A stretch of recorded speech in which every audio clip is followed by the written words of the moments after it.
تو جو بیت رہی تھی بلال پر، ابو فقیہ پر، زنیرہ پر، جو ان پر بیت رہی تھی، جو خباب پر بیت رہی تھی، جس طرح ہلاک کیا گیا ہے حضرت سمیہ کو، حضرت یاسر کو، یہ ساری تکلیفیں انہیں بھی تھیں، لیکن کیا اس کا یہ بالواسطہ ایذا محمد کے لیے نہیں تھا صلی اللہ علیہ وسلم، آپ کے ساتھی، آپ کے جانثار، لیکن آپ ان سے بھی کیا کہیں، فصبروا فصبروا فصبروا۔ جب ابو جہل بدترین ٹارچر کر رہا تھا حضرت سمیہ اور حضرت یاسر کو رضی اللہ تعالی عنہما، آپ کے علم میں ہے کیسی کیسی ٹارچر کی ہے؟ جوان بیٹے کو باندھ دیا ایک ستون کے ساتھ، اس کی نگاہوں کے سامنے برہنہ کیا ہے ماں کو،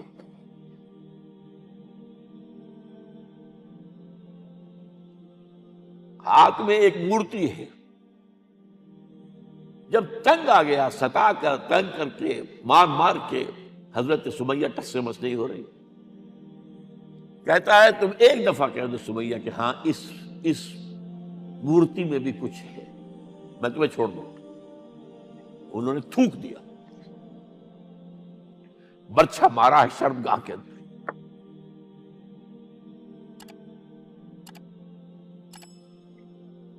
کتنی تکلیف پہنچی ہوگی ان کو، لیکن آپ گزر رہے، اصبروا یا آل یاسر فإن موعدکم الجنہ، اے یاسر کے گھر والوں صبر کرو، تمہارے استقبال کی تیاریاں ہو رہی ہیں جنت میں۔ یہ سیرت کوئی بناتا سناتا ہے، یہ سیرت۔ یاسر کے ساتھ کیا کیا ہے؟ 4 اونٹ نر سانڈ، اور ان کے ساتھ رسے باندھ کر، ایک رسے سے ان کا ایک بازو باندھا، ایک سے دوسرا بازو، ایک سے ایک ٹانگ، دوسرے سے دوسری ٹانگ، انہیں دوڑایا ہے کہ پرکھتے اڑ جیسے قسم کے۔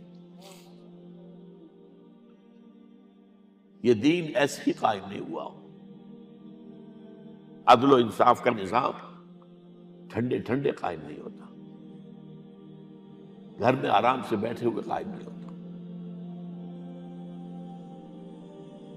اور سنیے، 3 برس شیب بنی ہاشم کے اندر قید ہے، 3 برس ٹوٹل بائیکاٹ، ایک گھاٹی، ادھر پہاڑ ادھر پہاڑ، دونوں طرف جو ہے پہرے، کوئی کھانے پینے کی چیز اندر نہیں جائے گی،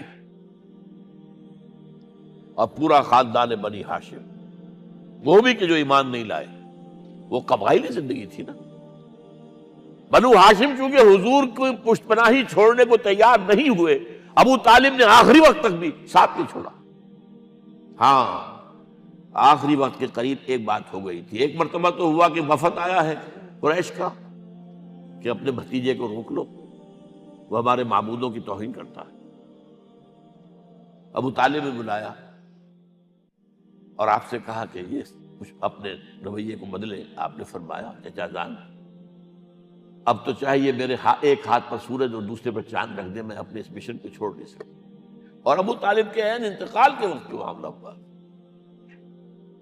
جب وفد آیا ہے کہ ٹھیک ہے اب ہمارا جو ہے صبر کا پیمانہ لبریز ہو گیا ہے، اب ٹھیک ہے آ جاؤ میدان میں، تم بھی ساتھ چھوڑنے کو تیار نہیں ہو۔ ابو طالب نے بلایا آپ کو، بھتیجے مجھ پر اتنا بوجھ نہ ڈالو جو میں برداشت نہ کر سکوں۔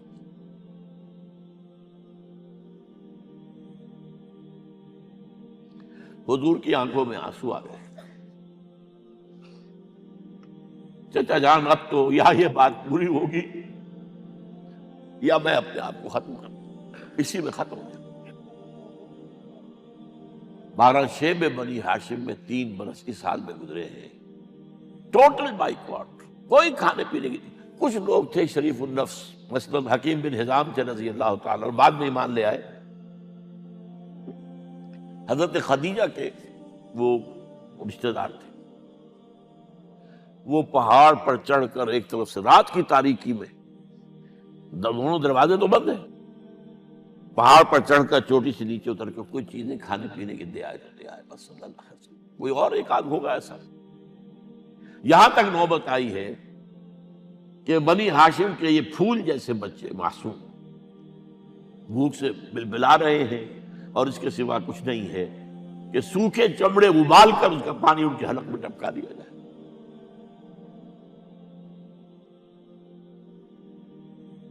اور جو ہوا وادی طائف میں، جب مکے والوں نے فیصلہ کر لیا کہ آپ قتل کر دو، ابو طالب بھی فوت ہو چکے ہیں، اب کوئی اندیشہ نہیں، کوئی خانہ جنگی شروع نہیں ہوگی،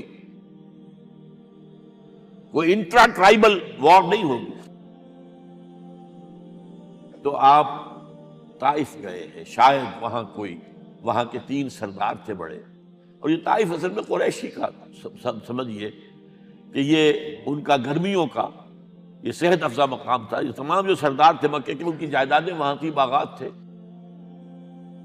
اور وہاں کے بھی 3 سردار تھے، تو شاید ان میں سے کسی کو اللہ توفیق دے دے۔ وہاں گئے ہیں اور صرف ایک ساتھ ہیں، حضرت زید بن حارثہ، حضرت ابو بکر بھی ساتھ نہیں، سائے کی طرح ساتھ رہنے والا بھی ساتھ نہیں تھا۔ وہاں جا کر جو آپ نے تینوں سے بات کی ہے، تینوں نے وہ باتیں کہی ہیں جو کلیجے کو چیر جائیں، اور اس میں کیا ہو رہا ہے، اسٹریٹ ارچنز جو کہلاتے ہیں ہمارے یہاں، ٹھوکرے گلیوں کے، انہیں اشارہ کر دیا ذرا ان کی خبر لو، اب وہ پتھراؤ کر رہے ہیں۔ جیسے ہمارے ہاں کوئی آ جاتا ہے، کوئی نیم پاگل یا کوئی اور کسی طرح کا مست قسم کا آدمی، اور اس کے اوپر چھوکرے چاروں طرف ہوں اور ستا رہے ہوں، یہ نقشہ تھا، اور طائف کی گلیاں تھیں، اور محبوب رب العالمین تھے۔ ادھر سے پتھر آ رہے ہیں تو زید بن حارثہ رکاوٹ بن گئے، لیکن پیچھے سے آ رہے ہیں، وہ کیسے روکیں گے؟ پیچھے جاتے ہیں تو ادھر سے آ رہے ہیں۔ جسم لہو لہان ہے، خون رس رس کر زخموں سے جوتیوں میں آ کے جم گیا ہے۔ پھر وہاں سے آپ نکل کر گئے ہیں، ایک باغ میں تھوڑی سی پناہ لی ہے تھوڑی دیر کے لیے، جوتے بڑی مشکل سے اترے ہیں، خون جمع ہوا، اور وہ جو پھر دعا نکلی ہے آپ کے، وہ کلیجے کو چیر جانے والی ہے۔ اللہم الیک اشکو ضعف قوتی وقلت حیلتی وحوانی علی الناس، اے اللہ تیری جناب میں فریاد لے کر آیا ہوں، اپنی قوت کی کمی کا، اپنے وسائل کی کمی کا، اور لوگوں میں جو رسوائی ہو رہی ہے، الی من تکلنی الی بعید یتجہمنی او الی عدو ملکت امری، مجھے کس کے حوالہ کر دیا ہے؟ مجھے دشمن کے حوالے کر دیا، جو چاہے میرے ساتھ کر گزرے۔ لیکن پھر مقام عبدیت کا ظہور ہوتا ہے، ان لم یکن علی غضبک فلا ابالی، اے اللہ اگر تو ناراض نہیں ہے، مجھے اندیشہ یہ ہو گیا کہ کہیں تو ناراض تو نہیں ہو گیا ہے، کہیں تو نے میرا ساتھ تو نہیں چھوڑ دیا ہے۔ اگر تو ناراض نہیں ہے تو مجھے کوئی پرواہ نہیں، جو ہو سو سر تسلیم خم ہے، جو مزاج یار میں آئے۔ واپس آئے ہیں تو مکے میں داخل نہیں ہو سکتے تھے، وہاں تو قتل کا فیصلہ ہو چکا تھا۔ بہرحال یہ چند باتیں میں نے آپ کو بتائی، باقی تو یہ کہ غار ثور ہے کیسی کیسی، اور پھر غزوہ بدر سے پہلے کی رات ہے، اور وہ آپ کا زندگی کا طویل ترین سجدہ ہے۔ اس میں جہاں تک یہ الفاظ بھی آپ نے کہہ دیا، اللہ اگر کل یہ جو 313 یہاں جمع ہیں اگر یہ ختم ہو گئے تو پھر قیامت تک تیرا نام لینے والا کوئی نہیں ہوگا، میں آخری رسول اور میری یہ 15 برس کی کمائی ہے۔ اس وقت کہا حضرت ابو بکر نے، وہ پہردار کی حیثیت سے کھڑے تھے، کہ حسبک حسبک حضور بس کیجئے بس کیجئے۔ بہرحال بدر ہے، احد ہے، زخمی ہوئے ہیں، دندان مبارک شہید ہوئے ہیں، خون اتنا بہا ہے کہ بے ہوش ہو گئے ہیں، اور خبر اڑ گئی ہے کہ آپ شہید ہو گئے۔ یہ سب کچھ، اور سب سے بڑھ کر حمزہ کی لاش سامنے آئی۔ کیسی لاش؟ ناک کٹی ہوئی ہے، کان کٹے ہوئے، پیٹ چاک کر کے کلیجہ چبایا ہوا ہے۔ کس طرح برداشت کیا ہوگا آپ نے؟ اپنے اوپر تاری کر کے دیکھیں، یہ حمزہ کون ہے؟ چچا ہے، دودھ شریک بھائی ہے، خالہ داد بھائی ہے، ساتھ کا کھیلا ہوا ہمجولی ہے، اور اس کی لاش ہے۔ جو قلب اطہر پر بیت رہی تھی وہ مدینے میں آ کر ایک بڑا ماحول بدلا ہوا تھا، تب وہ بات سامنے آ گئی. تو مختلف گھروں سے عورتوں کے بین کرنے کی آوازیں آ رہی تھی، اس لیے کہ اس وقت تک بین کرنا حرام نہیں قرار دیا گیا تھا، ممنوع نہیں تھا. آوازیں سن کر حضور کی زبان مبارک سے نکل گیا اما حمزہ تو فلا بواکی لہو، ہائے حمزہ کے لیے تو کوئی رونے والی بھی نہیں ہے.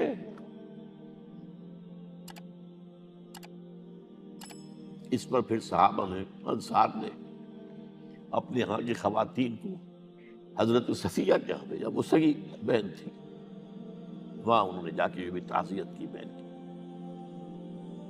غزوہ احزاب کا آپ نے سن ہی لیا، اسوہ رسول پر نہ معلوم کیا کیا باتیں لوگوں میں مشہور ہو گئی. وہ اسوہ کیا تھا؟ جب خندق کھودنے کا فیصلہ ہوا ہے اور خندق کھود رہی ہے، حضور بھی لگے ہوئے ہیں، بھاری بھاری پتھر اٹھا کر کندھے پر لا کر باہر پھینک رہے ہیں. پتھریلی زمین تھی،